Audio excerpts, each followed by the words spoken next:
నమస్తే అండి, నేను రజా. చంద్రబాబు గారు ఏవో ర్యాంకులు ఇచ్చాడంట. సో ఆ ర్యాంకుల్లో పవన్ కళ్యాణ్ గారికి 10వ ర్యాంక్ వచ్చిందంట. జనసేన పార్టీ కార్యకర్తలేమో రెచ్చిపోతున్నారు.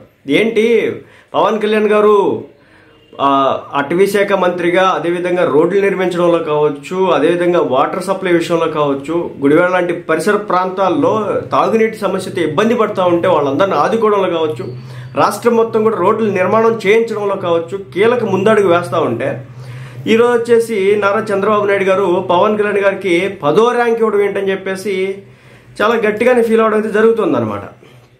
అయితే ఈయన చంద్రబాబు నాయుడు గారు కూడా ఇంచుమించు 6వ ర్యాంక్ తీసుకున్నారు. నారా లోకేష్ గారు 8వ ర్యాంక్ తీసుకోవడం అయితే జరిగింది. పవన్ కళ్యాణ్ గారికి 10వ ర్యాంక్ అయితే ఇచ్చారు. ఇక్కడ విషయం ఏంటంటే ఈ ర్యాంక్స్ అనేవి దేని బేసిస్ మీద ఇచ్చారో ఏందో, దస్త్రాలు వేగంగా క్లియర్ చేయాలని చెప్పేసి ఏదో చెప్పారు. మరి ఏ దస్త్రాలో ఏంటో మనకైతే తెలియదు. కానీ ఇక్కడ నాకు అర్థం కాని విషయం ఏంటంటే ఈ ర్యాంక్స్ వల్ల ప్రజలు ఏమన్నా సర్టిఫికేట్ ఏమైనా ఇస్తారా? దీనివల్ల ఉపయోగం ఏమైనా ఉందా? దీనివల్ల మనకు మ్యాండేట్ కొత్తగా వచ్చి పడేది ఏమైనా ఉందా? దీని ద్వారా ఎవరో ప్రత్యర్థుల చేతిలో ఒక ఆయుధంలా, అస్త్రంలా మారి మనపై ఎదురుదాడి చేయడానికి దీన్ని వాడుకుంటారా? లేదంటే మనకేదైనా ఉపయోగపడిద్దంటే నాకు ఏమాత్రం కూడా దీంట్లో ఉపయోగపడేదైతే కనిపించట్లేదు.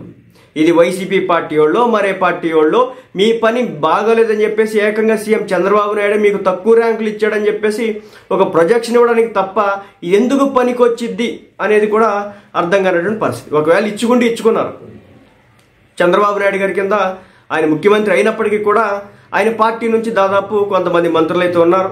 జనసేన పార్టీ దగ్గర నుంచి ఒక 3 ఉన్నారు. సో కందుల దుర్గేష్ గారు, పవన్ కళ్యాణ్ గారు, అదేవిధంగా నాదెండ్ల మనోహర్ గారు ఉన్నారు. ఇక బీజేపీ పార్టీ నుంచి ఒకళ్ళు ఉన్నట్టున్నారు. అయితే ఇస్తే ఇచ్చారు. జనసేన పార్టీ గురించి బీజేపీ పార్టీ గురించి ఎందుకు ఇచ్చినారు? దానివల్ల ఏమైనా ఉపయోగం ఉందా? ఇప్పుడు పవన్ కళ్యాణ్ గారు అభిమానులు ఇప్పుడు కాంట్రవర్సీ తెరదీస్తారు. నారా లోకేష్ గారు ఏం చేశారని చెప్పేసి ఆయనకి 8వ స్థానం ఇస్తారు. పవన్ కళ్యాణ్ గారు ఏం చేయలేదని చెప్పేసి మీరు 10వ స్థానం ఇస్తారు అని చెప్పేసి అడుగుతారు. అప్పుడు ఏం చెప్తారు సమాధానం? అంటే వైసీపీ పార్టీ చేతిలో మనంతటా మనమే ఆయుధం పెట్టుకున్నటువంటి పరిస్థితి. ఒక జనసేన పార్టీ కార్యకర్త, అదేవిధంగా జనసేన పార్టీ చాలా ప్రేమించేటటువంటి అభిమాని అయినటువంటి ప్రసాద్ చిగిలిశెట్టి గారు ఒక పోస్ట్ పెట్టడం జరిగింది సోషల్ మీడియా వేదికగా. ఇది జనసేన పార్టీ కార్యకర్త యొక్క మనోగతం. మరి దీనికి సంబంధించిన సమాధానం చెప్తారు. సో ఒకసారి ఆ పోస్ట్ చదివిన తర్వాత దాంట్లో ఉన్న ఆయన మనోగతాన్ని వ్యక్తీకరించినటువంటి విధానంపై చూసుకుంటే కూడా ఎక్కడో లాజిక్ అర్థమవుతుంది. సో ఫస్ట్ అది ఏంటని చూసిన తర్వాత దాన్ని బట్టి రియాక్ట్ అవుతుంది. చంద్రబాబు నాయుడు గారు మంత్రులకి ర్యాంకింగ్ ఇచ్చేటప్పుడు తెలుగుదేశం మంత్రులకి మాత్రమే ఇస్తే బాగుండేది. జనసేన బీజేపీ మంత్రులకి మీరు ర్యాంకింగ్ ఇవ్వడం బాగాలేదు.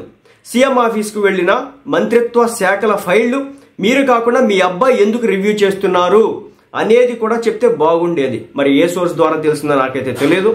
సీఎం గారు చేయాల్సినటువంటి ఏదైతే ఫైల్ రివ్యూస్ ఉన్నాయో అవన్నీ కూడా నారా లోకేష్ గారు చేస్తున్నారు అనేది వీళ్ళు చెప్తున్నటువంటి మాట. అదేవిధంగా ఏ శాఖలో ఏం జరుగుతోందో తెలియనటువంటి ధృతరాష్ట్ర ముఖ్యమంత్రిగా ఉన్నటువంటి తమరు ర్యాంకింగ్లు ఇవ్వడం హాస్యాస్పదం. ఆ ఇచ్చేదేదో కొడుకుతో ఇప్పిస్తే బాగుండేది.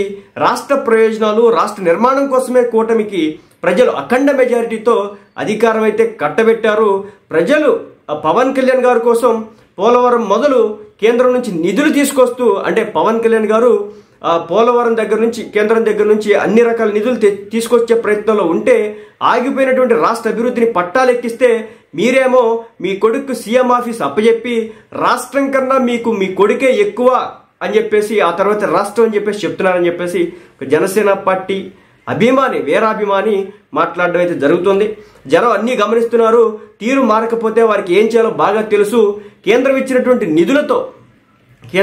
నిధులతో పోలవరం పూర్తి చేయండి. పోలవరం పాపం మాత్రం మీదే. జాతీయ ప్రాజెక్ట్ని కేంద్రం కట్టాలి, కానీ కేంద్రం ఆలస్యంగా కడుతుంది అని చెప్పేసి రాష్ట్రానికి ఇవ్వండి అని చెప్పేసి 2019 డిసెంబర్ నాటికి కట్టేస్తామని చెప్పేసి ఆనాడు మీరు చెప్పారు.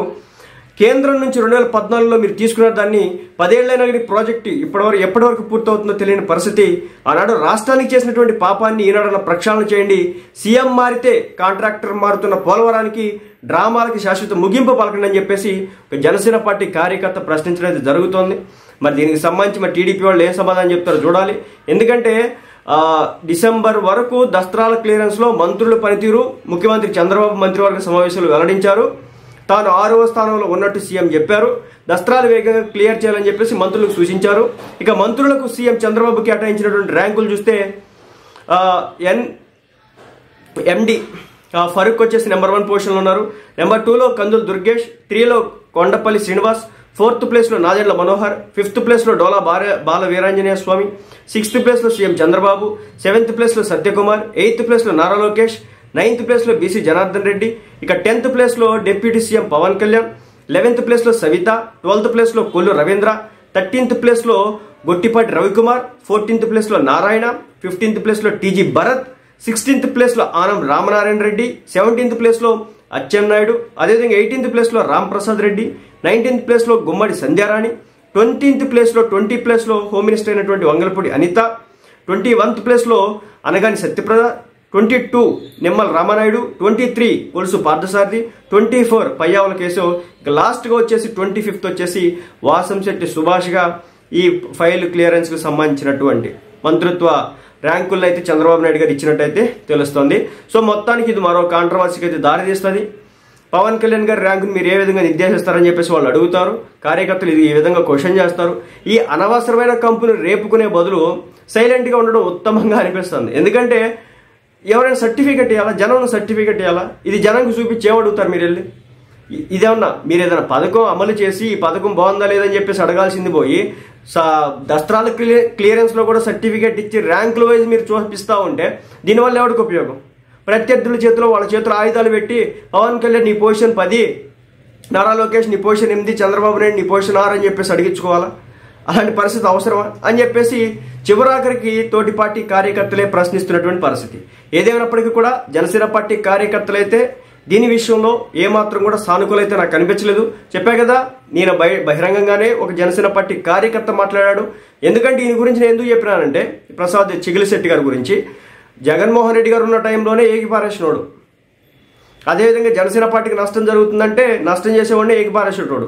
సో అలాంటి కార్యకర్త జనసేన పార్టీ యొక్క గౌరవం గురించి ఆలోచిస్తాడు, జనసేన పార్టీ ఎదుగుదల గురించి ఆలోచిస్తాడు తప్ప జనసేన పార్టీ నష్టాన్ని మాత్రం కోరుకునేటటువంటి వ్యక్తులు కాదు. మరి అలాంటి వ్యక్తులు సోషల్ మీడియా వేదికగా తమ బాధని వ్యక్తం చేస్తున్న సందర్భంలో తప్పనిసరిగా దీన్ని పరిగణలోకి తీసుకోవాల్సిన అవసరం అయితే ఎంతైనా ఉంది. కాబట్టి గుర్తుంచుకోండి, ఇలాంటి వాటి వల్ల అసలు ఉపయోగం ఉందా లేదా, దీనివల్ల ఎవరికి ఉపయోగం, చివరాఖరికి మనల్ని మనం జనంలో పలచన చేసుకోవడం, ప్రత్యర్థుల చేతిలో పలచన చేసుకోవడానికి ఇచ్చినటువంటి రిపోర్ట్ కార్డు మాదిరి ఉంది తప్ప దీనివల్ల పెద్ద ఉపయోగం అయితే ఏమాత్రం కూడా కనిపించట్లేదు అనేది మాట. మరి టీడీపీ పార్టీ క్యాడర్ ఏ విధంగా స్పందించి చూడాలి. ఇది పైపరికి వరకు ఉంటే పర్లేదు, కానీ ఇది కింద స్థాయి క్యాడర్ వరకు వెళ్తుంది. చంద్రబాబు నాయుడు ర్యాంకులు ఇస్తే పవన్ కళ్యాణ్ ర్యాంకు తీసుకుంటాడని ఒక ఇంప్రెషన్ పడితే కనుక సిచ్యువేషన్ మళ్ళీ మారుతుంది. కాబట్టి ఇలాంటి విషయాలు కొంచెం జాగ్రత్తగా ఉంటే మంచిది.